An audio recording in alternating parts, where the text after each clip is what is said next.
Okay, so just why has it taken the U.S. this long to recognize the Ottoman mass killings of Armenians as genocide? For this, we're going to turn to Aram Hamparian. He's the executive director of the Armenian National Committee right here in Washington, D.C. Aram, good to have you back.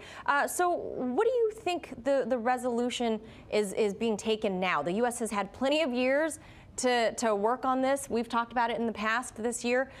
These atrocities happened during World War I. What's taken so long? I think the U.S. Congress is running out of patience with Turkey. They're sending a message to Erdogan, to Ankara, that they're not going to whitewash Turkey's sins. They're not going to cover up for Turkey's crimes. Erdogan, is all incensed, and that's because he feels like he doesn't have a vote in the U.S. Congress, and he doesn't have a vote in the U.S. Congress. What the Congress did actually yesterday was to override his veto, the veto that he's had over U.S. policy for Turkey has had for the better part of a century. That's being rejected, and he's frustrated by that.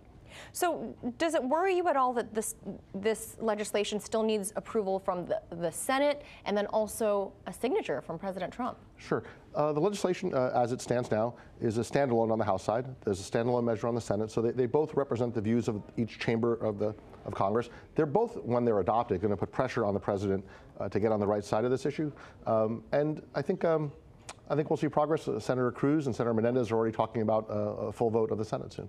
And Turkey, we just heard in Farron's report there, they've acknowledged that there were some atrocities committed during World War I, but they argue that it was never this sort of systematic attempt to destroy Christian Armenian people, and that Muslim Turks also died during the war, that this is kind of a result of, this is what happens in a civil war. How do you respond to that?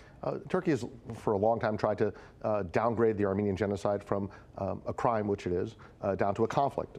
A crime requires justice. Conflict is simply something for people to talk through. This might be the same as Holocaust deniers saying that, well, Germans died in World War II, so therefore it was a conflict between Germans and Jews and not a genocide. It's a common genocide denial tactic. How would you frame this so that it does, based on definitions of, say, for example, by the UN, define it as a genocide? Oh, yeah. There's several criteria in the Genocide Convention. The Armenian Genocide clearly meets every one of them. That's attested to by unanimous votes of the International Association of Genocide Scholars.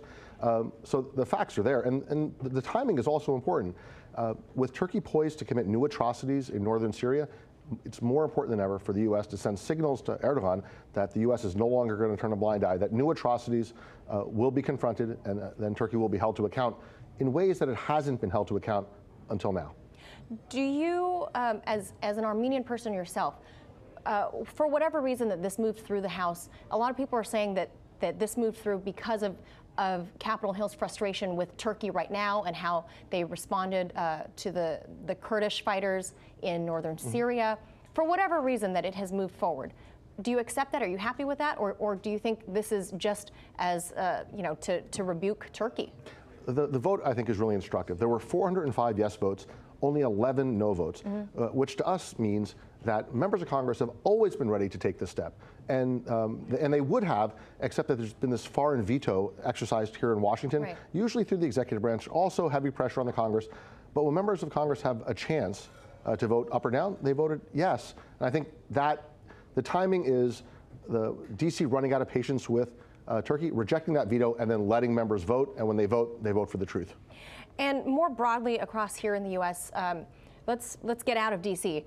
We are taught in schools here in the U.S. about, like you said, the genocide with the Jews during World War II. Sure. Why don't we know more about the Armenian genocide? A lot of it has to do with Ankara's denials. This is an example, maybe the longest example of a genocide committed, denied, and even consolidated with impunity. So we need to confront that. And as we do, I think we'll see more and more education in public schools. There's more than a dozen states now that mandate the teaching of the Armenian Genocide, including California, New York, Massachusetts, Rhode Island, and we're working to get the rest on board as well.